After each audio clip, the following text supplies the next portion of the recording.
¿Por qué a Santa Cruz le cuesta tanto? Y si no le cuesta, ¿por qué no logra más bien imponer la agenda económica que tanto tendría que interesar a todos los bolivianos? Bien, yo creo que tiene que ver con dos cosas, ¿no? Y ambas tienen que ver con los prejuicios que se ha formado con respecto a la gente de Santa Cruz.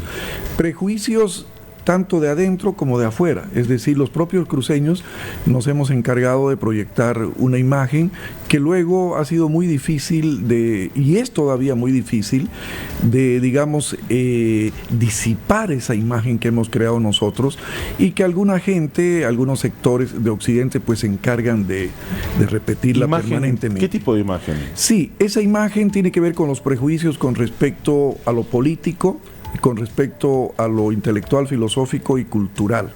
Con respecto a lo político, siempre se ha dicho que en Santa Cruz no ha habido líderes políticos notables que hayan destacado a nivel nacional o que hayan planteado, digamos, teorías políticas que puedan cambiar al país. Y eso no es cierto, mi querido Ezequiel. A ver, empecemos desde el siglo XIX.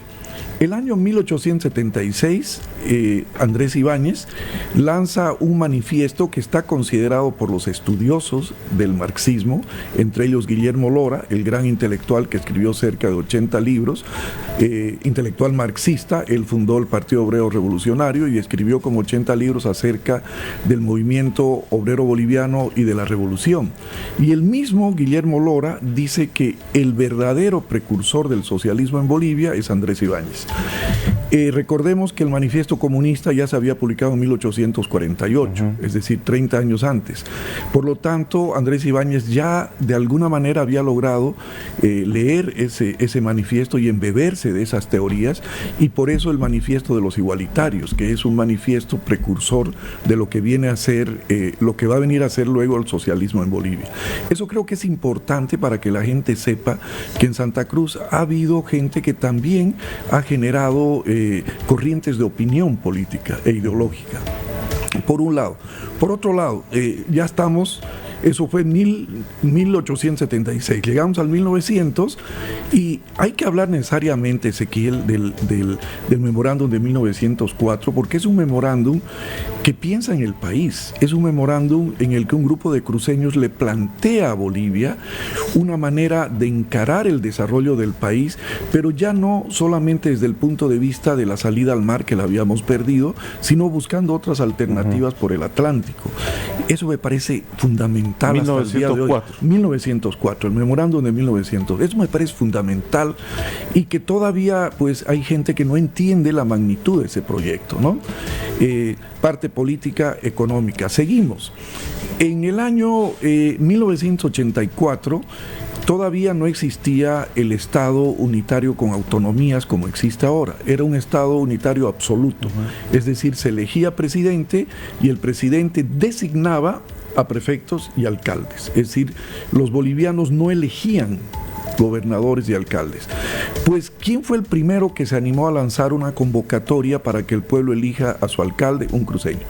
Un alcalde cruceño, Óscar Barberí Justiniano, escritor, autor de extraordinarias novelas, gran periodista, tenía una columna en el periódico El Mundo hasta que murió, una columna muy polémica, y él en 1984 lanza una resolución convocando a elecciones.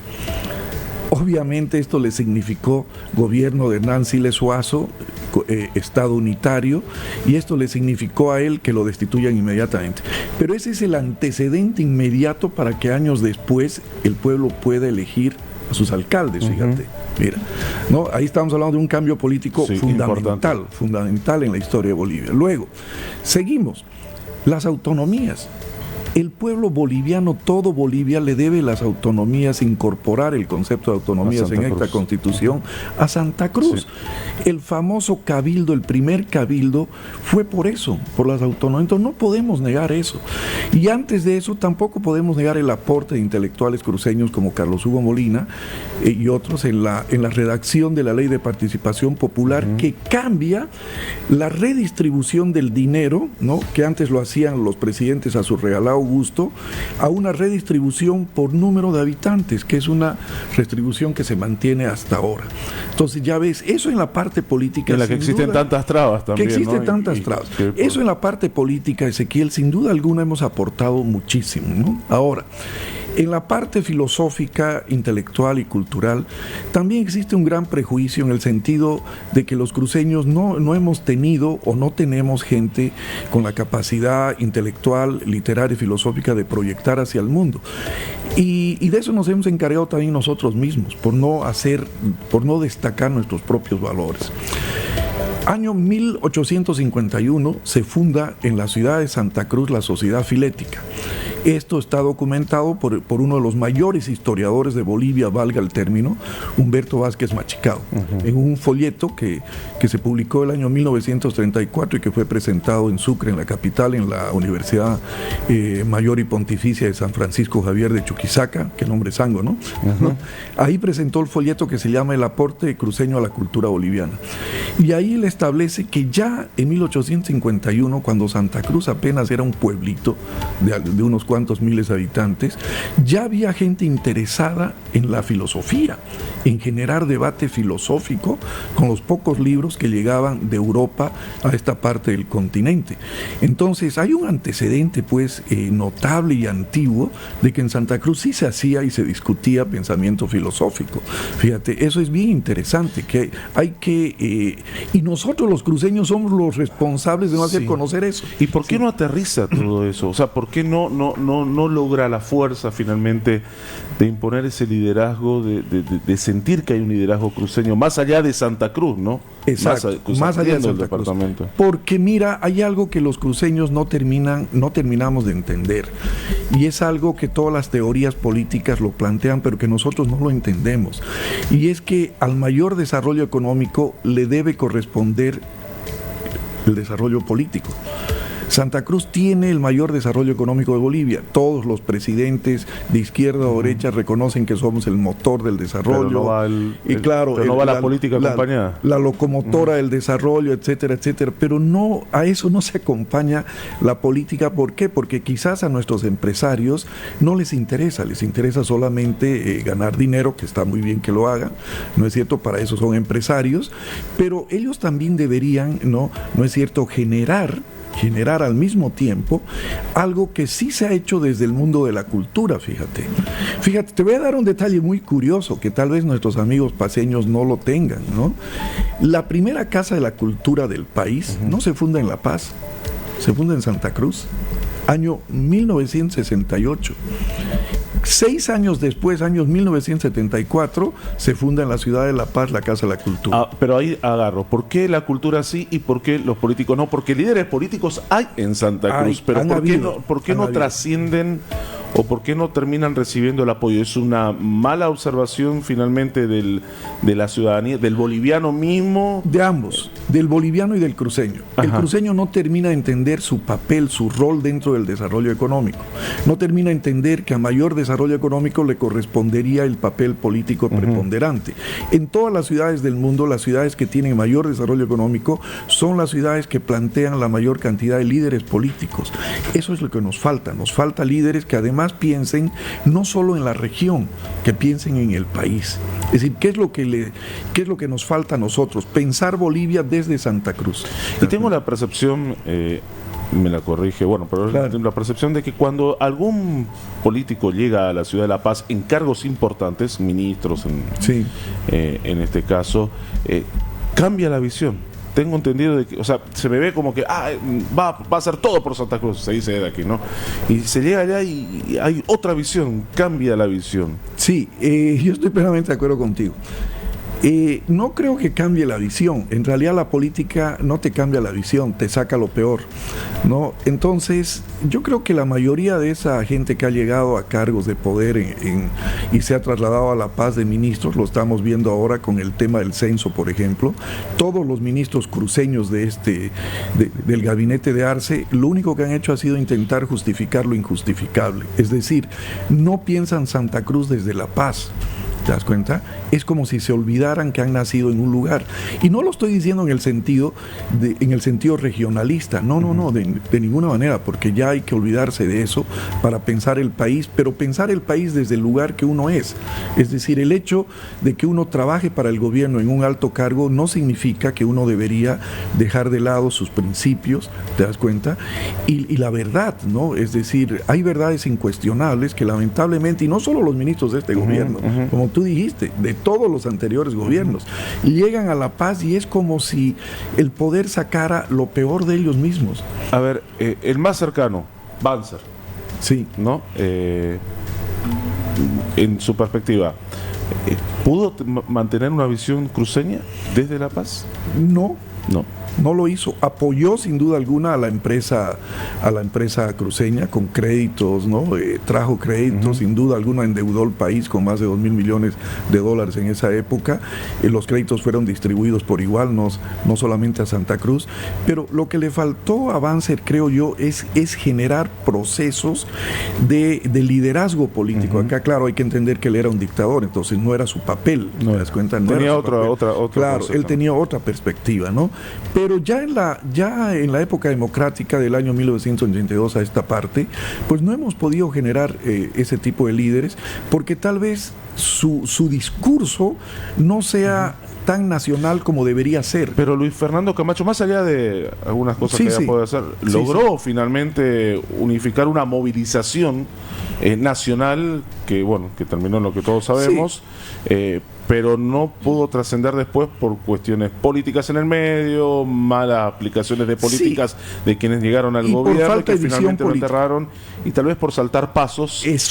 Por saltar pasos que debió haber ido de forma más calmada. Claro, falta de visión política, porque él quiso quemar etapas, ¿no es cierto?, y llegar a ser candidato a la presidencia, cuando todo mostraba lo contrario.